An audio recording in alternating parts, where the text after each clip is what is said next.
Welcome to the Humble Hoof Podcast. My name is Alicia Harlov. This is a podcast for both horse owners and hoof care professionals, offering discussions into various philosophies on the health of the hoof and soundness of your horse. Please check us out on Facebook or at thehumblehoof.com. Often, one of the most difficult parts of rehab is the emotional roller coaster owners can go through as they navigate the progress and setbacks they see with their horse. It's something I dealt with, and it's something I see in so many cases. Owners are tired and worn out and want to hope, but are scared to hope that their horse can recover. When Krista Jones mentioned she would be happy to chat with me about owner mindset during rehab, I jumped at the chance. You may remember Krista. She was on the podcast last year talking about bodywork and dynamic balance when rehabbing lameness. She has a rehab program where she works with owners and horses, both in person in the UK and remotely around the world. Her process involves a holistic approach to the horse, addressing nutrition, assessing movement and landings, and utilizing hand walking and riding as part of rehab. Her experience and continuing education in how the mind works made me really interested in chatting with her on this topic. So my first question is, obviously, because you run an in-house rehab, but you also do remote rehab, how, before you take on a new client, how do you prepare owners for that rehab process mentally? In all honesty, I don't think you can. Yeah. Every horse does different things. And I think, I'm very frank with people. I tell them I keep it as real as possible. But I think even then, particularly with the rehab horses that I work with, and I'm sure you see a lot of these, that owners have tried everything else and they're at the end of the road. And so it's very difficult for them to kind of run away from the hope that you're giving them. So I'm always very conscious of that when I'm talking to prospective clients. And I always do a thing at the end where I say, here's my bit now where I'm going to sound like an insurance salesperson, because I want you to take the next 24 hours before you make a decision. Because it's such an emotive process. Here I am giving them all the things that they want to hear, that potentially their horse can be saved. And that's a big responsibility and something that I'm very conscious of. And whilst I try and prepare them in terms of how hard it's going to be, I think the reality is very, very different.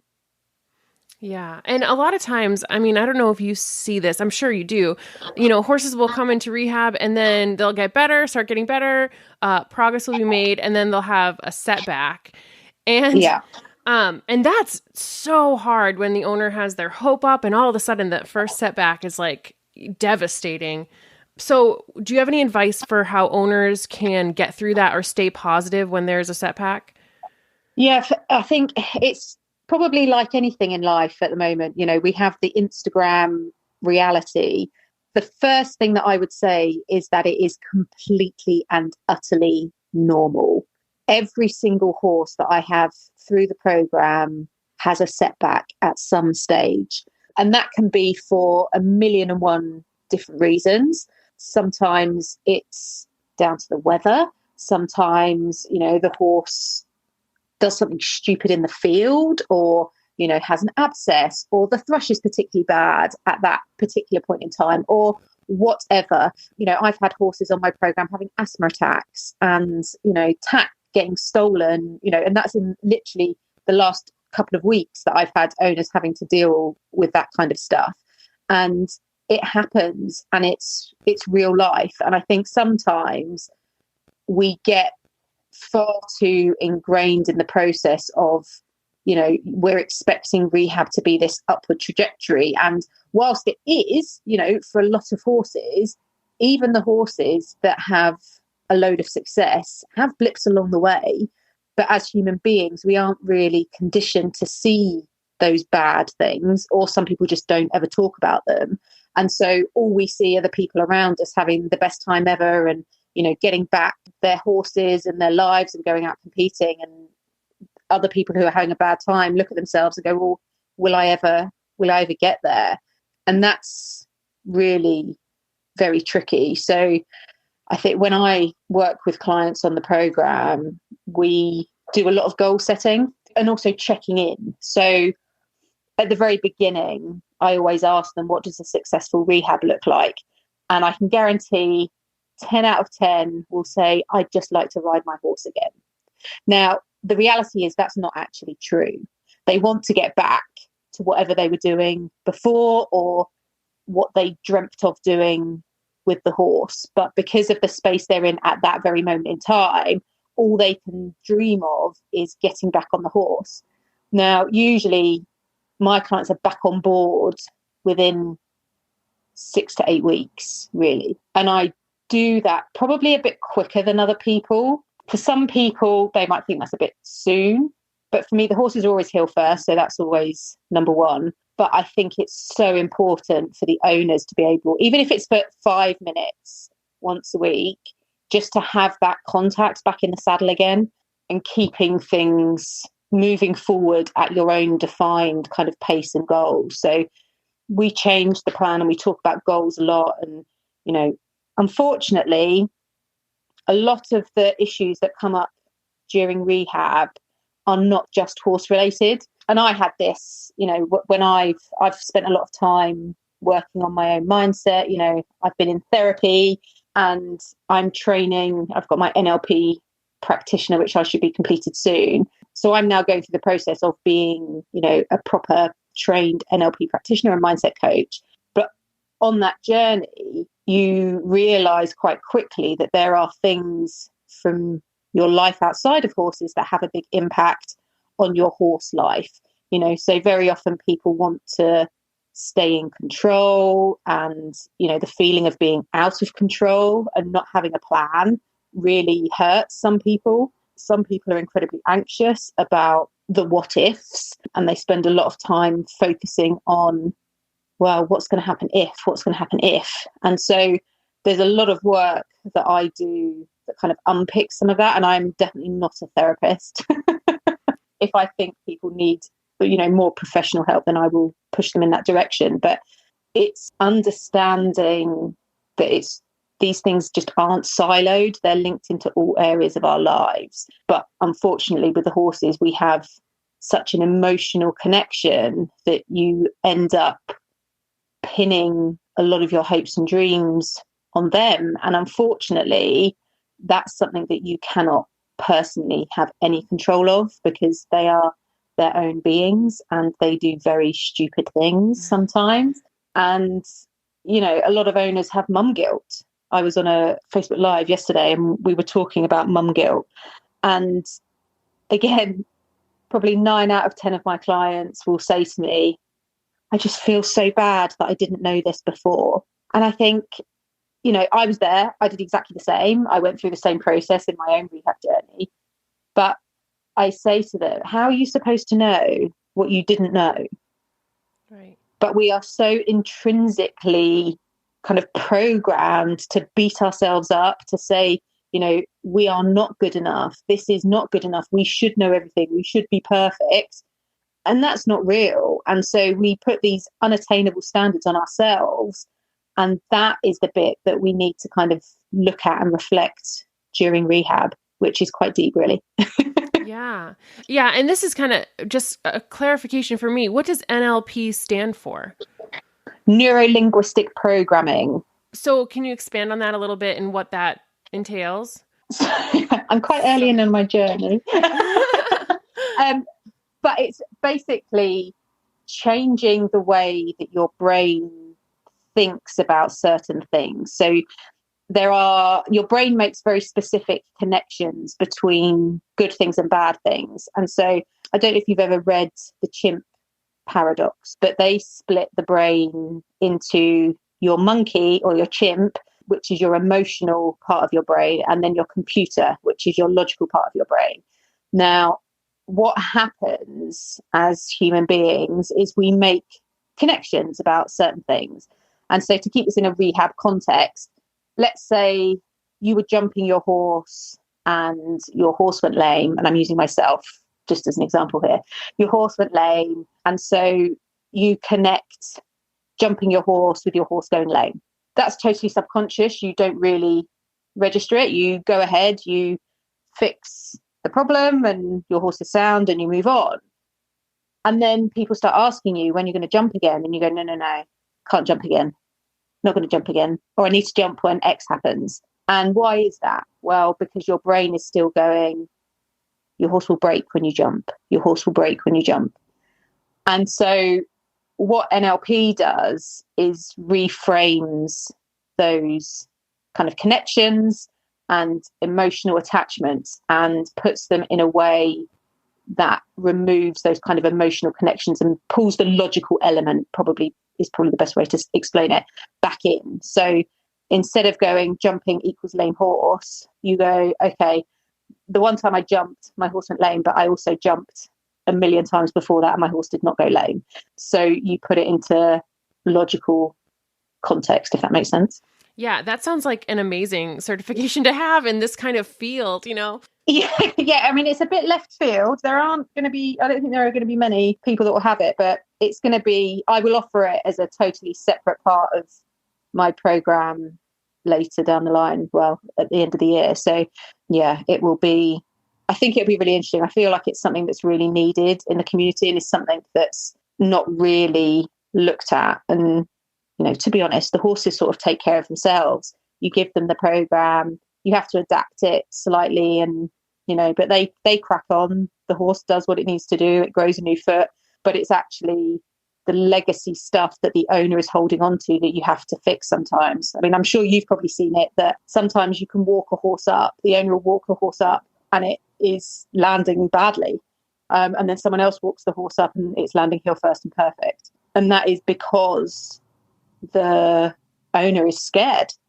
You know, it's almost, I mean, I had it. You go through a process where you can't quite believe what's happening. And I'm sure you had it too. You sort of feel in this dreamlike state when everything's going well. You're like, how can this be happening? This is too good to be true. Yeah. What's going to go wrong next? And that's life. But I think we get so het up, and particularly with the navicular rehab and going down the barefoot route, very often what has happened is these people have already gone through the process of hope and failure. And so their horse has gone lame, they've had the vet's diagnosed navicular or, you know, the other associated issues.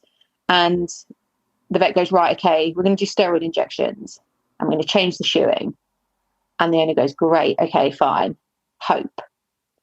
So the shoes get changed and the steroid gets injected. And sometimes the horse is okay, but there's normally a period of time that they tell you have to wait. So you're waiting tentatively for 10 days, 2 weeks. And either things change in a good way or they don't change at all, or they get worse. And so if they change in a good way, you're back on the hope train again. And you're like, okay, that's great. If they don't change at all, you're like, oh, okay, back on the train, what's next? And so then you go through something else. You may try Osphos or whatever. And so then you start the roller coaster again. So you're waiting for however long. I don't know how long it takes for Osphos. You wait 6 weeks and then it's worked or it hasn't. And so then you either hit the high or you hit the low. And so then, assuming it doesn't work, boom, you've hit rock bottom again. And at that point, they say to you, nah, there's not really anything more we can do. You can probably put your horse on some bute, but, you know, that's about as good as it's going to get. Navicular's degenerative. What more do you expect? And then the owner is sort of left on the ground, roughed up, and their beloved horse is, you know, not well and not happy. And that doesn't make us happy individuals either. And so then you try and find something else. So at the point where most people find the barefoot rehab, they've already done that bit. And so they're already actually quite vulnerable emotionally because they've been on this roller coaster. And so people tend to take two routes. They either come into it very matter of fact and say, I understand, you know, this isn't a miracle cure, etc., etc. And they are not cold is probably the wrong word, but they are emotionally distancing themselves from the fact that this is the last chance for them. They've tried things before, it's gone okay, and then it's gone bad or whatever. They've got all this baggage that has come before. Then you have the others who enter the program in, I would say, a permanent state of anxiety. And so they are looking for constant reassurance, or everything they're looking at is telling them something is going wrong, and they can't quite trust in the process. And both of those are totally valid and totally understandable. So what we have to do is kind of sneak them back, work out why, and then set very specific boundaries for them around what they need to stay safe and to stay protected and not get hurt again, but also to understand why those things happen and how they can protect themselves and recover from that hurt, if it happens. I spoke with a handful of Krista's rehab owners about their journey. The first was Maria Broomfield. She started by telling me about her horse's diagnosis. So he had side bone, quite severe side bone, and there were fractures to the side bone in both front feet. When he was MRI'd, he also had effusion, so swelling around the coffin joint. They suggested, obviously, bute, box rest, and Tildren injections, and then steroid injections into the hoof. But they never thought that he would ever come sound, not even sound enough to be sort of kept in the paddock as a pet, really. So their advice, and my farrier's advice, was to have him put down. Wow. And actually, how did you decide to go the rehab route? Well, luckily, we used to breed bull terriers many years ago, and a lovely lady had 2 bull terriers off us, and she also had a horse that had navicular.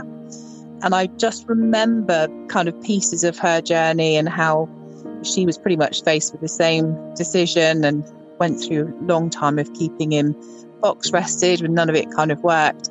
And I just remember that she kind of took him somewhere, had his shoes taken off, and rehabbed him. So I contacted her, and she had actually been at Rockley Farm at the same time as Krista. So they were actually very good friends. And that's how I got in contact with Krista. So lucky. Yeah. More than anything. Yeah. And do you have any advice for owners on how to stay positive while your horse is rehabbing? That's really, really tough. There's no way I would have got through this process without having Krista. It's not just her knowledge. I can't even describe how it feels. But after I've had a call with Krista, I have this weird kind of energy. Don't know. She's just got this way of making you feel very positive and very focused on what you need to do. I think it's about understanding the process and understanding the ups and downs and kind of understanding why things are happening. But you definitely need somebody in your camp. You need somebody who probably has been through the process before that can actually keep you going. I was really lucky to have several friends that were really supportive, but as everybody experiences, you also have a lot of negativity, and it's about trying to understand why people are negative and they don't understand the journey you're on.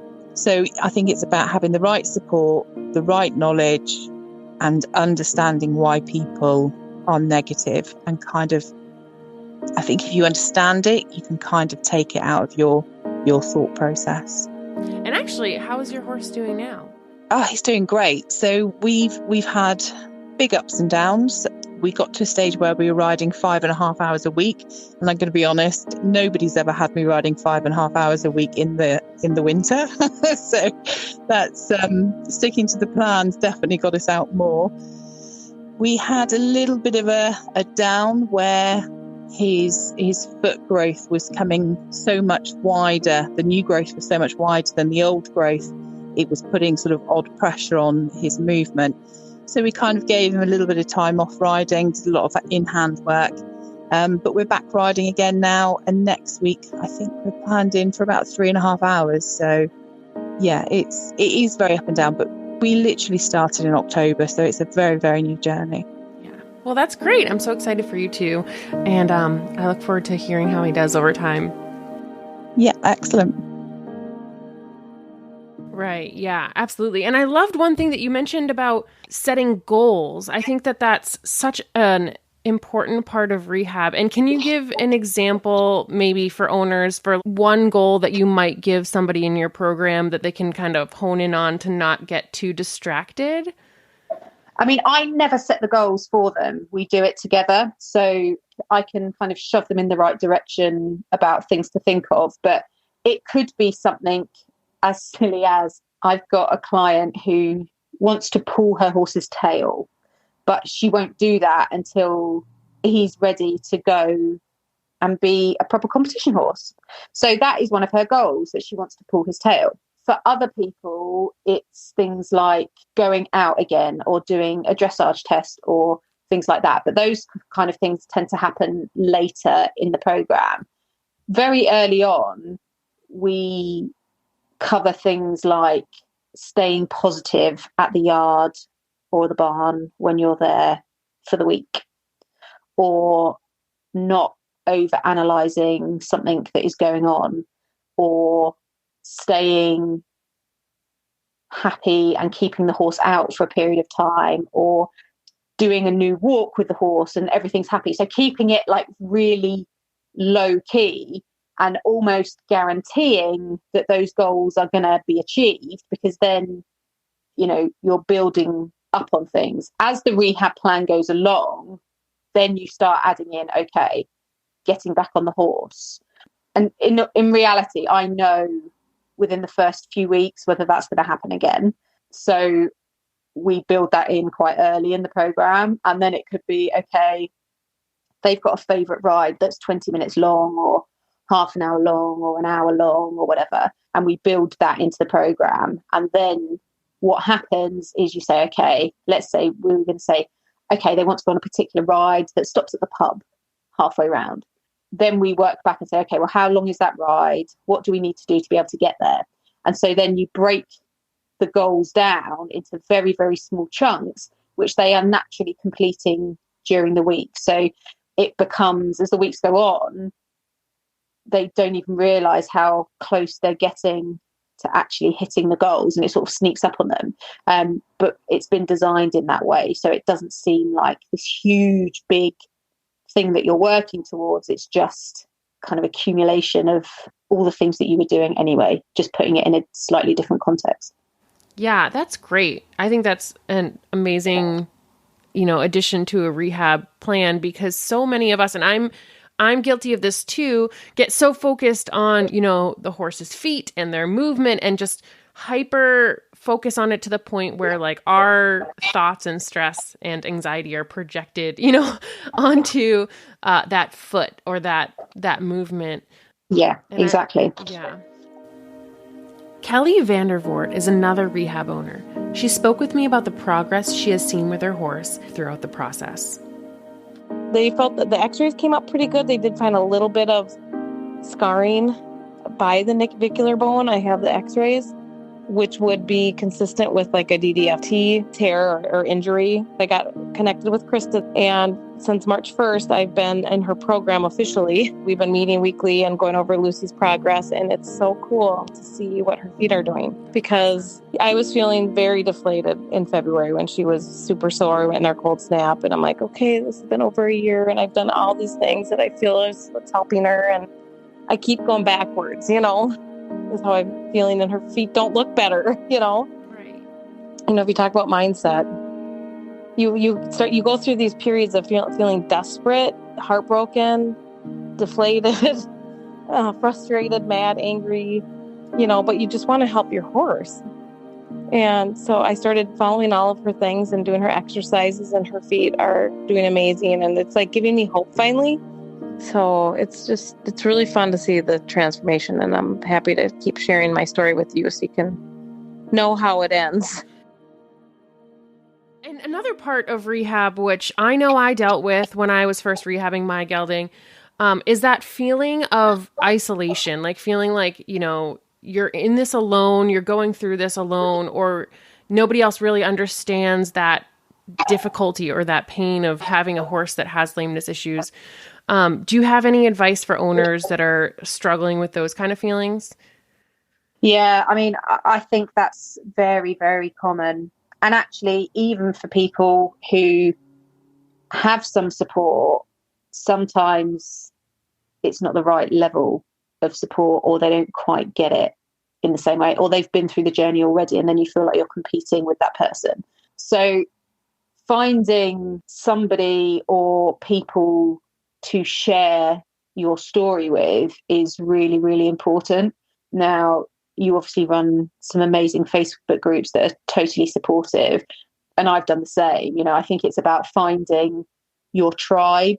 And again, it's a key part of the program. So we have something that's called the Heal First Hub, and that is a group where all of the rehabs share their journey and their stories and their highs and their lows. So then people realize that, you know, it doesn't, whilst, you know, I've been there, I've done it, I'm not in it right now. And so it's nice for them to see that everybody has the roller coaster of rehab. And whilst the setbacks sometimes aren't even related to the rehab, it happens. And then it makes you feel like you're never going to get where you want to get to with your horse. Something is always going to get in the way. So yeah, finding a community of like-minded people is important. And it doesn't need to be lots and lots of people. If you can just find one person that you can just talk to and share, you know, your worries and concerns. I mean, I did it. I've some of my best friends are Rockley rehabs. And so we've got a group of 4 of us who, you know, went through the journey together, and we're still friends now. And so that's really important, to have people that you can be open and honest with and talk to. And even, you know, if you can't find somebody, then there are always, you know, support networks and helplines. And, you know, if anyone ever needs support, I'm more than happy to talk to anybody. And I'm sure you're probably the same. But it's very difficult. It's very difficult. And for me, it was the hardest bit of rehab, being so alone. And I was surrounded by people who were very anti what I was doing as well. And so I constantly felt like I was in a battle every day. And that was horrible. And it was only when I got out of that situation that I realised how bad it had actually been. So I would say, be brave, talk to people, and don't be afraid of talking to people, because I know it's a cliche, but a problem shared is a problem halved. It definitely is. And even if, I mean, something I get some of my rehab clients to do is write a letter. So we as human beings can kind of hold on to stuff for a long time. And so that affects everything, and your energy and your outlook on life. And so if there is something, let's say, I mean, now it's probably quite relevant, the world's starting to open up again. People are jealous because other people are going out competing their horses, or, you know, they're going out and having fun and they're doing things again, because for the last year, people haven't been out. So people haven't been able to have that opportunity to be upset and jealous, whereas now they're starting to see it. So to feel that, and we always look at jealousy as being a very negative emotion, but actually jealousy and anger are all part of being a human being. What you don't want to happen is for those emotions to take over. But if you're in that place where you're feeling a certain emotion, very often it's great to just write it all down. And so you can write it to a person, you can write it to yourself, or you can just blur things out on the page. And 99% of the time, you will feel so much better just for getting it out there. And I journal a lot. When I feel like I need it, I just write whatever's in my head down onto the page. But if people are worried about keeping, you know, their deepest, darkest thoughts in a place where it can be found, then write a letter, rip it up or burn it. Because the whole point is just to get it out. You don't have to save it. You just need to get it out of your head into somewhere else. And so that's a really useful thing to do as well. Yeah, I love that idea. Another one of Krista's rehab owners, Helen Farlow, spoke with me about her journey through Hoof Rehab. So actually, if we can start, can you just tell us your horse's diagnosis? Yeah, sure. So Lucy is an 8-year-old cob mare. She kind of started going, I wouldn't say lame, started tripping a little bit on the roads last year. So I had the vet out. She is bilaterally lame in front, slightly worse than the right. We did x-rays and nothing showed up on the x-rays, so she went for MRI scans. The MRI scans showed very slight swelling in both her coffin joints in the front, worse than the right, possibly some kind of pre-arthritic changes, but that was really all it was. Incidentally, I'd also had a bit of a problem with saddle fit, where the saddle was too narrow of her withers, so I did wonder if that was kind of contributing to the whole problem as well, and it was kind of like just a cycle that was getting worse. Yeah. And what did you go right to rehab, or did you do anything else before that? We tried some, because she was shot at the time, so we tried some remedial shoeing with heart bar shoes and also corticosteroid injections and hyaluronic acid. And she came sound for about 2 weeks, and then I started noticing the same problems again, even with the shoeing and the steroid injections. So that was when I made the decision to take her shoes off. Awesome. And how'd you find Krista? Through a friend actually. I was looking into Rockley Farm, which is kind of like a well-known rehab place, and a friend of mine saw on Facebook that I was having issues with kind of like wanting to do barefoot rehab, but not really knowing how to go about it properly. And she messaged me and said a friend of hers had gone through a whole rehab with Krista and had basically saved her horse being put to sleep. So they put me in touch, and I spoke to this friend of a friend, and then I spoke to Krista. That's great. And do you have any advice for owners who are maybe struggling to stay positive during the rehab process? Yeah, you know what, it's really hard, and I totally get that it's hard, and it's kind of like beforehand, people will say to you, and you'll look and you'll think, oh, you know, it's potentially only 12 weeks, only 16 weeks, that's nothing. It's like a drop in the ocean compared to how long you have your horse. But then when you actually get into it, it's kind of like, actually, this seems really long. But I think the important thing is to really look at the changes that are occurring and notice every little change and realise that actually that's a really big change. And that every 1% change is going to add up and make a 100% change. And just to keep looking for those small changes. And even the days when you have a bad day and you look back at a video of your horse walking or whatever and you think, you know what, there's been no change since last week, you can bet that there's a change somewhere else. Like their feet have changed, or their attitude has changed, or the way they are moving has changed. There will always be something positive to grab onto and hold on to. Yeah, that's great. And how is your horse doing now? Well, so it's all a bit complicated. So she was doing really well, and we got back to nice hill first landings, and I was hacking her out and walked for 40 minutes and she wasn't tripping once. Everything has been going so well.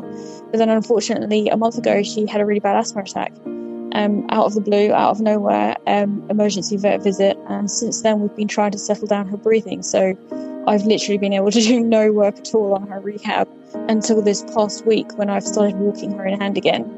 Her feet reacted to the antibiotics and steroids that she was on to help with her breathing. So she kind of took a few steps back, pardon the pun, with her rehab.